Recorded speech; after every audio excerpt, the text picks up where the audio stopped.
الله الرحمن الرحيم. ميزة مرور كاتبة جزائرية.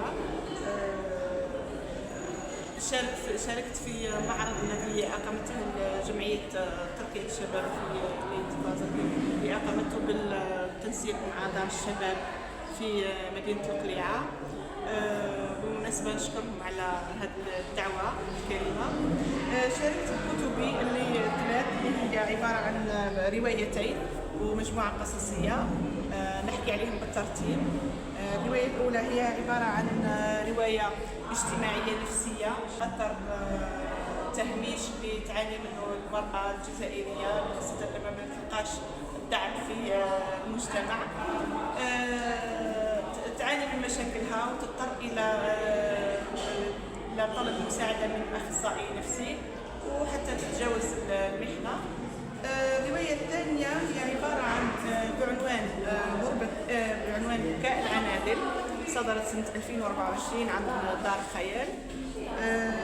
تحكي أيضا عن وقائع اجتماعي، أحداث اجتماعية، تحكي عن تهميش الفئات الفقيرة في المجتمع اللي تعاني من الفقر ومن تعيش في سكن هش، وتضطر يعني إلى ربما التخلي عن مبادئ أو يعني اختبارات قوية، سواء تتخلى عن مبادئها أو تتمسك بالمبادئ من أجل أن تحيا حياة كريمة.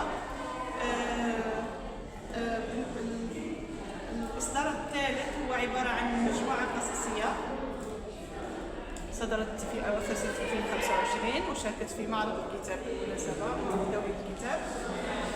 هي عبارة عن 8 قصص لأحداث حقيقية وقعت سنوات التسعينات، تسمى سنوات العشرية السوداء اللي عانت منها الجزائر بصفة عامة. وأما الأحداث هذه يعني حدثت في منطقة اسمها منطقة دوار الكوفي اللي هي في غرب ولاية سيدا، نعم في غرب ولاية سيدا، حيث عانى السكان من بطش الجماعات الإرهابية، إعادة الفساد في المنطقة بين أهلها، ولكنها بقيت صامدة في وجه الجماعات الإرهابية حتى انتصرت المنطقة وانتصرت الجزائر بإجماعها.